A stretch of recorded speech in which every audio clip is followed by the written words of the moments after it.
ನಿಮ್ಮ ಲವ್ ಲೈಫಿನ ವಿಚಾರವಾಗಿ ಬಹಳ ಕೇರಿಂಗ್ ಅನ್ನ ಮಾಡ್ತಾ ಇರುವಂತದ್ದು, ಅದ್ರ ಬಗ್ಗೆನೇ ನೀವು ಯೋಚನೆಯನ್ನ ಮಾಡ್ತಾ ಇರುವಂತಹದ್ದು, ಒಂದು ಸ್ಟೇಬಲ್ ರಿಲೇಶನ್ಶಿಪ್ ಅನ್ನ ಉಳಿಸ್ಕೋಬೇಕು ಅನ್ನುವಂತಹ ಆಲೋಚನೆಯನ್ನ ಮಾಡ್ತಾ ಇರುವಂತಹದ್ದು ರೆಪ್ರೆಸೆಂಟ್ ಆಗ್ತಾ ಇದೆ. ಪಾಸ್ಟಿನ ಬಗ್ಗೆ ಹೇಳೋದಾದ್ರೆ ಎಲ್ಲವೂ ಚೆನ್ನಾಗಿಯೇ ಇತ್ತು. ಫುಲ್ ಕಾರ್ಡ್ ರೆಪ್ರೆಸೆಂಟ್ ಆಗ್ತಾ ಇದೆ ಅಂದ್ರೆ ಜಾಯ್ಫುಲ್ ಆಗಿತ್ತು, ಚೆನ್ನಾಗೇ ಮಾತಾಡ್ತಾ ಇದ್ರಿ, ಖುಷಿಯಾಗಿದ್ರಿ, ಖುಷಿಯಾಗಿ ಓಡಾಡೋದು ಎಲ್ಲವನ್ನ ಕೂಡ ನೀವು ಮಾಡಿರುವಂತಹದ್ದು ರೆಪ್ರೆಸೆಂಟ್ ಆಗ್ತಾ ಇದೆ.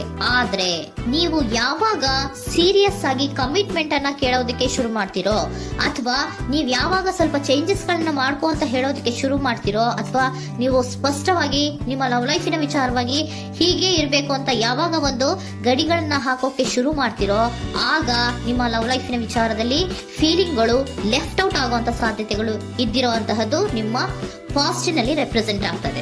ನೀವೇನಾದ್ರೂ ಹಾಗಿರ್ಬೇಕು ಹೀಗಿರ್ಬೇಕು ಅಂತ ಏನಾದ್ರೂ ನೀವು ಅವ್ರಿಗೆ ಹೇಳಿದ್ರೆ ಅವರು ನಿಮ್ಮಿಂದ ಸ್ವಲ್ಪ ಸ್ವಲ್ಪ ದೂರ ಹೋಗಿರುವಂತಹದ್ದು ರೆಪ್ರೆಸೆಂಟ್ ಆಗ್ತಾ ಇದೆ.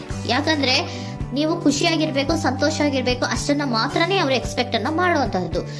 ಈಗ ಸದ್ಯದ ಮಟ್ಟಿಗೆ ಅವರು ನಿಮ್ಗೆ ಯಾವುದೇ ರೀತಿಯ ಸೀರಿಯಸ್ ಕಮಿಟ್ಮೆಂಟ್ ಗೆ ಒಳಗಾಗುವಂತ ಸಾಧ್ಯತೆಗಳು ಯಾವುದು ಇದ್ದಿರೋ ಮಟ್ಟಿಗೆ ನಿಮ್ಮ ಪಾಸ್ಟ್ ನಲ್ಲಿ ರೆಪ್ರೆಸೆಂಟ್ ಆಗ್ತಾ ಇಲ್ಲ. ಈ ಪರ್ಸನ್ ಏನು ಈ 4 ಕಾರ್ಡ್ ಬಂದಿದೆಯೋ, ಈ ಪರ್ಸನ್ ಸೀರಿಯಸ್ ಕಮಿಟ್ಮೆಂಟ್ ಗೆ ಸಿಗುವಂತಹ ಸಾಧ್ಯತೆಗಳು ಇದ್ದಿರೋ ಮಟ್ಟಿಗೆ ನಿಮ್ಮ ಪಾಸ್ಟ್ ನಲ್ಲಿ ಕಾಣಿಸ್ತಾ ಇಲ್ಲ. ಆಗ ಅವರಿಗೆ ಫೀಲಿಂಗ್ ಲೆಫ್ಟ್ ಔಟ್ ಆಗಿರುವಂತಹದ್ದು, ಅವರು ಸ್ವಲ್ಪ ಸ್ವಲ್ಪ ಚೇಂಜ್ ಆಗಿ ನಿಮ್ಮಿಂದ ದೂರ ಹೋಗಿರುವಂತಹದ್ದು ಈ ಕಾರ್ಡಿನಲ್ಲಿ ರೆಪ್ರೆಸೆಂಟ್ ಆಗ್ತಾ ಇದೆ. ಅಟ್ ದಿ ಪ್ರೆಸೆಂಟ್ ನಲ್ಲಿ ನಿಮಗೆ ಬಂದಿರುವಂತಹ ಕಾರ್ಡ್ ಏನು, ವೀಲ್ ಆಫ್ ಫಾರ್ಚೂನ್. ಬದಲಾವಣೆಯ ಮಾರ್ಗವನ್ನ ನೀವು ಹಿಡಿಬೇಕು, ಅಂದ್ರೆ ಬದಲಾವಣೆ ಆಗ್ಬೇಕು ನೀವು. ಅವರು ಸೀರಿಯಸ್ ಕಮಿಟ್ಮೆಂಟ್ ಅನ್ನ ಕೇಳಿದಾಗ ಅವರು ನಿಮ್ಮಿಂದ ದೂರ ಹೋಗಿದ್ದಾರೆ ಅಂದ್ರೆ ನೀವೇನ್ ಮಾಡ್ಬೇಕು, ಅಟ್ ದ ಪ್ರೆಸೆಂಟ್ ನಲ್ಲಿ ಬದಲಾವಣೆಯ ಮಾರ್ಗವನ್ನ ಹಿಡಿಬೇಕು. ಬದಲಾವಣೆಯ ಮಾರ್ಗವನ್ನ ಮಾಡ್ಕೊಳ್ಳೋಕೆ ಹೋಗ್ತೀರಾ, ಆದ್ರೆ ನಿಮ್ ಕೈಲಿ ಆಗ್ತಾ ಇಲ್ಲ. ಯಾಕಂದ್ರೆ ವೀಲ್ ಆಫ್ ಫಾರ್ಚೂನಿನ ಕ್ಲಾರಿಫಿಕೇಶನ್ ಕಾರ್ಡ್ ಬಂದಿರುವಂತಹದ್ದು ಯಾವುದು, ಡೆವಿಲ್ ಕಾರ್ಡ್ ರೆಪ್ರೆಸೆಂಟ್ ಆಗ್ತಾ ಇದೆ. ಡೆವಿಲ್ ಕಾರ್ಡ್ ಏನನ್ನ ರೆಪ್ರೆಸೆಂಟ್ ಮಾಡುತ್ತೆ, ಅಡಿಕ್ಷನ್ ಅನ್ನ ರೆಪ್ರೆಸೆಂಟ್ ಮಾಡುತ್ತೆ. ಯಾವಾಗ ಅವರ ಬಗ್ಗೆನೇ ಯೋಚನೆ ಮಾಡ್ತಾ ಇರೋದು, ಅದ್ರ ಬಗ್ಗೆನೇ ಥಿಂಕ್ ಮಾಡ್ತಾ ಇರೋದು. ಸ್ವಲ್ಪ ಬದಲಾವಣೆ ಮಾಡ್ಕೊಳಕ್ ಹೋಗ್ತೀರಾ, ಮತ್ತೆ ಪುನಃ ವಾಪಸ್ ಹಿಂದಕ್ಕೆ ಬರ್ತೀರಾ, ಮತ್ತೆ ಆಲೋಚನೆಯನ್ನ ಮಾಡಕ್ಕೆ ಶುರು ಮಾಡ್ತೀರಾ. ಆ ಕಾರಣವಾಗಿಯೇ ನಿಮ್ಗೆ ನೋವುಗಳು ಆಗ್ತಾ ಇರುವಂತದ್ದು ಅಟ್ ಪ್ರೆಸೆಂಟ್ ನಲ್ಲೂ. ನೀವು ಬದಲಾವಣೆ ಆಗೋಕೆ ಹೋಗ್ತೀರಾ, ಎಲ್ಲಿ ಬದಲಾವಣೆ ಆಗ್ತಾ ಇದ್ದೀರಾ, ಎಲ್ಲಿ ಚೇಂಜಸ್ ಆಗ್ತಾ ಇದ್ದೀರಾ, ನೀವು ಆಗ್ತಾ ಇಲ್ಲ. ಯಾಕೆ ಹೇಳಿ, ನಿಮ್ಮಲ್ಲಿ ಅಡಿಕ್ಷನ್ ಗಳು ರೆಪ್ರೆಸೆಂಟ್ ಆಗ್ತಾ ಇದೆ. ತುಂಬಾ ಅಡಿಕ್ಷನ್ ಇರೋದ್ರಿಂದ, ನಿಮ್ಮ ಲವ್ ಲೈಫ್ ನ ವಿಚಾರವಾಗಿ ನೀವು ತುಂಬಾ ಅಡಿಕ್ಟ್ ಆಗಿರೋದ್ರಿಂದ ನೀವು ಯಾವುದೇ ರೀತಿಯ ಬದಲಾವಣೆಯನ್ನ ನೀವು ಮಾಡ್ಕೋತಿಲ್ಲ.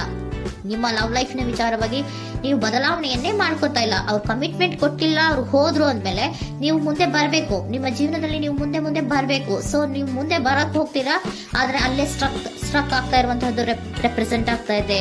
ನೀವ್ ಯಾವಾಗ ಅಡಿಕ್ಷನ್ ಗಳನ್ನ ಜಾಸ್ತಿ ಮಾಡ್ಕೋತಿರೋ, ಅಬ್ಸೆಷನ್ ಆಗತ್ತೆ. ಯಾವಾಗ ನಿಮ್ಮಲ್ಲಿ ಅಬ್ಸೆಷನ್ ಗಳಾಗಕ್ಕೆ ಶುರು ಆಗುತ್ತೋ, ಆಗ ನಿಮ್ಮ ನೋವುಗಳು ಜಾಸ್ತಿ ಆಗುತ್ತೆ. ಕಣ್ಣೀರಿಡೋದು, ನೋವನ್ನ ಪಡೋದು, ಸಂಕಟ ಪಡೋದು, ಪದೇ ಪದೇ ನೆನಪಿಸ್ಕೊಳ್ಳೋದು, ಅಳೋದು, ಆಗದೇ ಇಲ್ವೇನೋ ನನಗೆ ಅನ್ನುವಂತಹ ರೀತಿಯಲ್ಲಿ ಅಟ್ ಪ್ರೆಸೆಂಟ್ ನಲ್ಲಿ ಕೆಲವೊಬ್ರು ಇರುವಂತಹದ್ದು ರೆಪ್ರೆಸೆಂಟ್ ಆಗ್ತಾ ಇದೆ.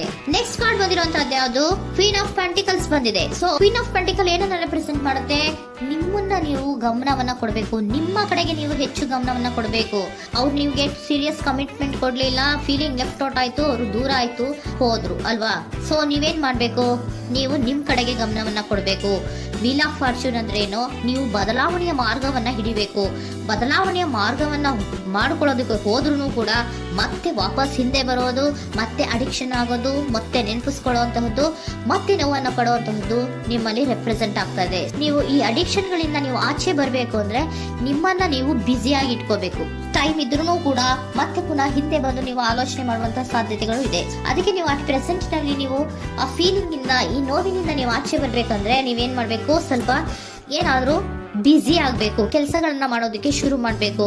ನಿಮಗೆ ಗೊತ್ತಿರುವಂತಹ ಯಾವ ಕೆಲಸವಾದರೂ ಸರಿ, ನೀವು ಸ್ವಲ್ಪ ಬ್ಯುಸಿ ಆಗಿರೋದಕ್ಕೆ ಪ್ರಯತ್ನವನ್ನ ಮಾಡ್ತಾ ಇರುವಂತಹದ್ದು, ಮಾಡುವಂತಹದ್ದು ರೆಪ್ರೆಸೆಂಟ್ ಆಗ್ತಾ ಇದೆ. ಕೆಲವೊಬ್ರು ಮಾಡ್ತಾ ಇದ್ದೀರಾ, ಕೆಲವೊಬ್ರು ಮಾಡುವ ಕಡೆಗೆ ಆಲೋಚನೆಯನ್ನ ಮಾಡ್ತಾ ಇರುವಂತಹದ್ದು ಅಟ್ ಪ್ರೆಸೆಂಟ್ ನಲ್ಲಿ ರೆಪ್ರೆಸೆಂಟ್ ಆಗ್ತಾ ಇದೆ. ಇಮಿಡಿಯೇಟ್ ಫ್ಯೂಚರ್ ನಲ್ಲಿ ಏನ್ ರೆಪ್ರೆಸೆಂಟ್ ಆಗ್ತಾ ಇದೆ, ನೈಟ್ ಆಫ್ ಸೋರ್ಟ್ಸ್ ರೆಪ್ರೆಸೆಂಟ್ ಆಗ್ತಾ ಇದೆ. ನೀವು ಕ್ವಿಕ್ ಥಿಂಕಿಂಗ್ ಅನ್ನ ಮಾಡಿ ಏನೋ ಒಂದು ಆಕ್ಷನ್ ಅನ್ನ ತಗೋಬೇಕು ಅನ್ನೋದ ಆಲೋಚನೆಯನ್ನ ಮಾಡ್ತೀರಾ, ಬಹಳ ಫೋಕಸ್ ಅನ್ನ ಮಾಡ್ತೀರಾ ಒಂದು ವಿಚಾರವಾಗಿ, ಕ್ವಿಕ್ ಥಿಂಕಿಂಗ್ ಅನ್ನ ಮಾಡ್ಬೇಕು ಅಂತ. ಮತ್ತೆ ಪುನಃ ಏನ್ ಮಾಡ್ತೀರಾ, ನಿಮ್ಮ ಮುಂದೆ 2 ಆಪ್ಷನ್ಗಳು ಬಂದ್ಬಿಡುತ್ತೆ.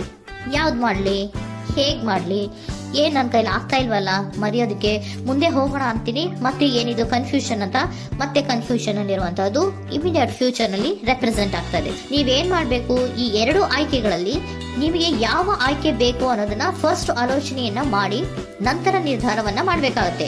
ಡಿಟರ್ಮಿನೇಷನ್ ಅಂಡ್ ಡೈರೆಕ್ಷನ್, ನಿರ್ಣಯವನ್ನ ಮಾಡಿ ಅದೇ ದಾರಿಯಲ್ಲಿ ನೀವು ಮುಂದೆ ಹೋಗ್ಬೇಕು ಈ ಆಲೋಚನೆಯನ್ನ ಮಾಡಬೇಕು. ಆ ರೀತಿಯ ಆಲೋಚನೆಯನ್ನ ಮಾಡಿದ್ರೆ ಇನ್ ನಿಯರ್ ಫ್ಯೂಚರಿನಲ್ಲಿ ನೀವು ಆ ರೀತಿ ಆಲೋಚನೆಯನ್ನ ಮಾಡಿದ್ರೆ ನಿಮ್ಮಲ್ಲಿ ಒಂದು ಪಾಸಿಟಿವ್ ಚೇಂಜಸ್ ಗಳಾಗುತ್ತೆ. ಸ್ಟಾರ್ ರೆಪ್ರೆಸೆಂಟ್ ಆಗ್ತಾ ಇದೆ, ಕೆಲವೊಂದು ರೀತಿಯ ಪಾಸಿಟಿವ್ ಚೇಂಜಸ್ ಗಳು ಆಗುತ್ತೆ. ನಿಮ್ಗೆ ಏಂಜಲ್ ಗೈಡೆನ್ಸ್ ಏನ್ ಕೊಡ್ತಾರೆ ಅನ್ನೋದನ್ನ ನೋಡೋಣ. ನಾಟ್ ದ ರೈಟ್ ಟೈಮ್, ಇದು ಕರೆಕ್ಟ್ ಆಗಿರುವಂತಹ ಟೈಮ್ ಅಲ್ಲ. The situation will improve, situation ಅನ್ನೋದು ಇಂಪ್ರೂವ್ ಆಗುತ್ತೆ ಯಾವಾಗ, ಇಫ್ ಯು ಬಿಲೀವ್, ನೀವು ನಂಬಿಕೆ ಇಟ್ಟಾಗ ಮಾತ್ರ ಸಿಚುಯೇಷನ್ ಅನ್ನೋದು improve ಆಗುವಂತಹದ್ದು.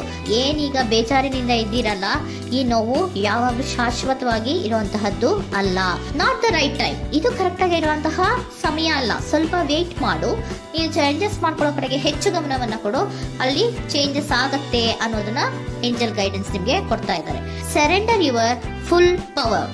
Your life is a calling for you to step into your full power rather than playing it small.